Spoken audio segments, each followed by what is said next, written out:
यहाँ तक कि आज़ादी का, लेकिन अब वो ये बोलते हैं आज़ादी ना सही, लेकिन वहाँ पे जो ह्यूमन राइट्स वायलेशन होता है वो नहीं होना चाहिए। वहाँ बहुत दमन हो रहा है, टिबेटन्स के साथ बहुत ही नाइंसाफ़ी हो रहा है। इसका सबसे बड़ा सबूत ये है, आप लोग देखिएगा पिछले 2 साल 3 साल में तिब्बत में अपना रोष दिखाने के लिए 140 आदमी ने खुद को चौराहे पे जलाया। वो सब आप देखिएगा, सेल्फ इमोलेशन इन तिब्बत, यूट्यूब पे देखिए तो आपको नज़र आएगा। और कमाल ये है उन तिब्बतियों का, वो अपने दर्द को बयान नहीं करता, ये बोलता है कि हमारे साथ अन्याय मत करो, हमारे साथ नाइंसाफ़ी मत करो। तिब्बत में ये हो रहा है, नाइंसाफ़ी हो रहा है। और सेकंड तिब्बत में क्या हो रहा है, जो कि पूरे दुनिया के लिए बहुत ही गंभीर बात है, वो ये है कि तिब्बत के जो इन्वायरमेंट है, वातावरण, उसके साथ खिलवाड़ हो रहा है। खिलवाड़ कैसे हो रहा है? बड़े बड़े दरिया आता है, वहाँ से 10-12 दरिया आता है, कंट्रीज़ हमारे भारत में आता है, बांग्लादेश में आता है, म्यांमार में आता है, इंडोनेशिया में आता है, पाकिस्तान में आता है। उन सारे दरियाओं का वो रुख बदल रहे हैं अभी। अगर वो रुख बदलना शुरू कर दिया और वो डैम बनाना शुरू कर दिया तो हमारे यहाँ तो बहुत ही, हमें बहुत बड़ा मुसीबत होने वाला है। 3 बिलियन पीपुल, एशिया के लोग तिब्बत के पानी पे निर्भर है, और वो सारा पानी के साथ खिलवाड़ करें तो मैं तो ये समझता हूँ आसाम का तो ऑलरेडी, आसाम के लोग आज दुखी हैं क्योंकि ब्रह्मपुत्र का ये हुनर। तो मुख्तसर ये है। अर्ली टाइम में आपका स्वागत है। मैं हूं अरुण सिंह। अभी हमारे साथ हैं Phunsukh Ladakhi convener core group for Tibetan cause, और ये यहाँ पर आज इन्होंने प्रेस कॉन्फ्रेंस रखी है। आइए जानते हैं कि आज की प्रेस कॉन्फ्रेंस रखने के पीछे इनका क्या मुद्दा था और इनके क्या आगे जो इसमें गाइडलाइंस, मतलब किस तरीके का ये इनका रूट रहेगा। Thank you very much. मुद्दा बिल्कुल क्लियर है, बहुत क्लियर, सटीक ये है कि हमारे जो पड़ोस में आज से 50-60 साल पहले एक कंट्री था तिब्बत, उसको चाइना ने ज़बरदस्ती हड़प लिया और दलाई लामा वगैरह सबको रिफ्यूजी बना के यहाँ आए। तो तिब्बती लोग स्ट्रगल करते हैं तिब्बत की आज़ादी के लिए, लेकिन अब उससे कुछ सीरियस मामले तिब्बत में ये निकल के आएगा। चाइना कम्युनिस्ट कंट्री है, वहाँ दादागिरी चलता है। वहाँ 2 चीज़ बहुत एक्सट्रीम हो रहा है जो पूरे दुनिया के लिए नुकसान हो रहा है, हिंदुस्तान के लिए। एक तो तिब्बती कल्चर को ख़त्म कर रहा है, तिब्बती रेस को ख़त्म कर रहा है, तिब्बतियों को उखाड़ के अपने जगह से दूसरे जगह ले जाते हैं in the name of development. Actually वो उखाड़ रहे हैं। तो ये जेनोसाइड हो रहा है कल्चर के ऊपर, लैंग्वेज, ये नहीं होना चाहिए। इसके लिए हम सजगता रह रहे हैं। और सबसे जो पूरे दुनिया के लिए, पूरे ग्लोब के लिए और हिंदुस्तान के लिए, डायरेक्ट एशिया के लिए सबसे चिंताजनक बोलते हैं ना, वो ये है कि तिब्बत से कोई 12 अच्छे ग्लेशियर से दरिया सिंध आता है, तिब्बत से ब्रह्मपुत्र आता है, सतलेज आता है, और इसी तरह वो इरावादा आता है जो म्यांमार जाता है, और दूसरा मेकोंग, ये सब पूरे एशिया में पानी आता है। अब चाइना क्या कर रहा है, वो सारे पानियों को बंद लगा के, टनल बना के रुख बदल रहा है। वो रुख अगर बदला तो हमारे हिंदुस्तान में हम सूखा पड़ जाएगा, और ये टाइम से हमें बोलना पड़ेगा। हमने चाइना में सजगता देना है। और देखिए, मैं अभी एक दूसरे चैनल को बोला, चोर उस घर में घुसता है जहाँ लोग सोए होते हैं, जहाँ लोग जागा होता है वहाँ चोर नहीं घुसता। अगर हिंदुस्तान इसके बारे में सजग रहे कि पड़ोसी क्या कर रहा है, तो चाइना नहीं करेगा, क्योंकि चाइना अगर स्ट्रांग है तो हम स्ट्रांगर हैं। चाइना ताकतवर है तो हम उससे ताकतवर है। चाइना ज्ञानी है तो हम सुपर ज्ञानी हैं।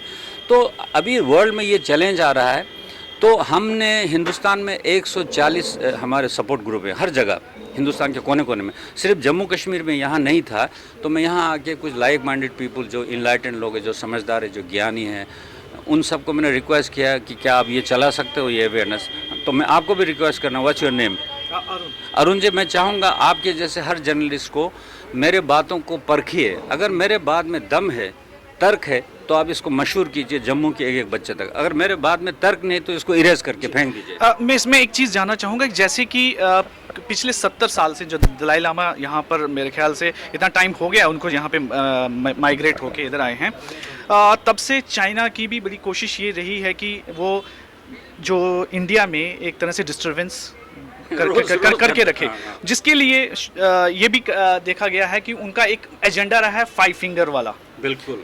तो वो उसके लिए वो लगातार हर चीज़ में की कोशिश करते रहते हैं और डिस्टर्ब करते हैं। क्या ऐसी सिचुएशन जब उन्होंने हमारी अपने इस एजेंडे के कारण हमारे इस रीजन्स में इतनी डिस्टर्बेंस क्रिएट की है, क्या तिब्बत की जो मूवमेंट के लिए क्या इंडिया कुछ कर सकता है ऐसे? मुझे अरुण जी बहुत अच्छा लगा कि आपने डिटेल में बताया। ऐसे बच्चे चाहिए हमें जो अवेयर हो, जो सजग सचेत होता है, जो मून के नहीं रहता है, वो हम ऐसे ही बच्चे चाहते हैं आपके जैसे। जो अभी आपने मुझे समझा, मज़ा आ गया, मेरा काम तो आपने कर दिया है। हाँ, वो 5 फिंगर कहते हैं, वो कहते हैं तिब्बत हमारा हथेली है, अरुणाचल, सिक्किम, भूटान, लद्दाख कहते हैं ऐसे मैं दबोचना चाहता हूँ, और वो उसका एजेंडा है। तभी तो उसने इस साल दादागिरी किया हुआ लद्दाख में, ठीक है। लेकिन मोदी साहब ने अपना छाती वाकई ऐसे देखा तो वो पीछे हट गया। सो हमें अपने ताकत को निकालना है। हम चाइना को कमज़ोर नहीं करना चाहते हैं, लेकिन हम खुद को तो ताकतवर बना सकते हैं ना। ये अवेयरनेस लाना है। और तिब्बत जो है, एक बात बेटा सुन लीजिए, तिब्बत साइकोलॉजिकली हिंदुस्तानी है। तिब्बत के पूरा जो राष्ट्रीय जो नेशनल रिलीजन है वो बुद्धिज़्म है, भगवान बुद्ध का। नालंदा को उन्होंने जिंदा रखा है, परंपरा को। तो एक किस्म का तिब्बत और तिब्बत दो अलग मुल्क, दो अलग नाम एक मुल्क है। तो तिब्बत के इस संकट में हमारा साथ देना ज़रूर है। हम साथ दे भी रहे हैं। उनका यहाँ गवर्नमेंट चलता है, धर्मशाला में तिब्बत का गवर्नमेंट चलता है, और हिंदुस्तान बहुत स्ट्रांग है। ये अवेयरनेस जो अभी आपने बताया ना 5 फिंगर वाला, इसको आप मेरे इंटरव्यू से नहीं, अब अपने स्तर पे इसको मशहूर कीजिए जम्मू में। एक बच्चों को मैं तो आपका एड्रेस लूँगा, आपको इस ग्रुप में ज्वाइन करूँगा, बिकॉज हमारा हक है अपने देश। कोई हमें बुरी नज़र से देखे तो हम उसको इतना तो बोलें, भाई बुरी नज़र से मत देखो। ये क्या है कि हम झेमते रहेंगे। और चाइना का क्या है, मैं चाइना की बात बताता हूँ, वो पहले डराता था और हम डरते भी थे, क्योंकि साइकोलॉजिकल कभी कभी वॉर होता है। लेकिन वो दिन गए दिन की तनहा था मैं अंजुमन में। अब मेरे राजदान यहाँ बहुत और भी हैं आपके जैसे। सो आपका ये फ़र्ज़ होगा, अगर मेरे बाद में दम है तो आप इसको आगे कीजिए, नहीं तो इरेज करके फेंक दीजिए। इसमें एक मैं और बताऊं कि जो बैक हिस्ट्री है जवाहरलाल नेहरू के टाइम से, तब भी उन्होंने जब ये इशू सामने आया था तो इसको हैंडल करने के लिए they sought some kind of advice from other countries also, जिसमें उनको ये कहा गया था कि ये एक ऐसा इशू है कि इसमें आप जो है इंटरफेयर ना ही करें, बिकॉज जो चाइना है वो इसे छोड़ेगा नहीं और उसका ये इंटरनल इशू है। तब उन्होंने इसका इंटरनल इशू बताया था, जबकि तिब्बत एक अपने आप में इंडिपेंडेंट था। बिल्कुल। तो क्या लगता है कि वो तब की इश्यूज को इतना जो लिंगर ऑन किया, डिले किया, दैट इज आज ये इशू इस ऐसी सिचुएशन तक आ गया है कि ये मूवमेंट बड़ी टफ हो गई है। ऐसा अरुण, देखिए मुझे तो आपके जैसे बच्चे चाहिए। देखिए उस वक्त का 60-70 साल पहले सिचुएशन अलग था। तब हम खुद आज़ाद हुए थोड़ी ही देर हुए थे, हमारे पास भी कोई फ़ौज ज़्यादा नहीं था, रिसोर्सेज नहीं थे, तो हमारा कोई पोजीशन भी ना रहे कि हम तिब्बत तक फ़ौज बैठ के हम उनको रोक सकें। तो उस हालात में मैं समझता हूँ पंडित नेहरू ने भी कोई गलत काम नहीं किया, लेकिन पंडित नेहरू को उन्होंने धोखा दिया। पंचशील उन्होंने साइन किया और जाते धोखा दिया। वो चाइना धोखा देने में बहुत तेज़ है ना, उसका साइकोलॉजी है।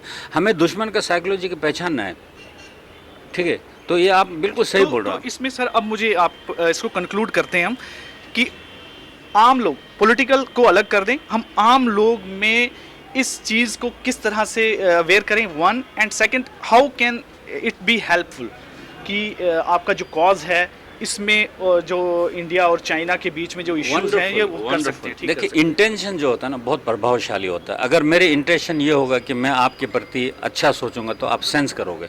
हम चाइना के प्रति भी इंटेंशन हमारा साफ है, वो ज़्यादा एक्सट्रैक्शन कर रहा है, हर चीज़ पे दादागिरी कर रहा है, बुली कर रहा है। हम उसको बता रहे हैं भाई बुली तुम्हारा ज़्यादा नहीं चलेगा और नहीं चलेगा।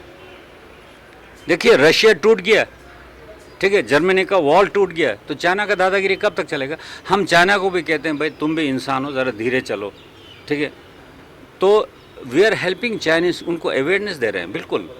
और आपका इंटेंशन अच्छा होना चाहिए। हमारा इंटेंशन देखिए मैं कितना खुल के बोल रहा हूँ, हम चाइना को अवेयरनेस दे रहे हैं, don't cross limit, we are human beings, ठीक है। और आपको मैं अरुण आपको इन्वाइट करता हूँ, आप तिब्बत सपोर्ट ग्रुप में ज्वाइन कीजिए। Definitely, thank you. इसे जस्ट कॉज, इसे जस्ट कॉज, ये जायज़ बात है तिब्बत का कॉज है ना, इसलिए आप तिब्बत का साथ दीजिए, है ना। सर अर्ली टाइम से बात करने के लिए बहुत बहुत शुक्रिया सर।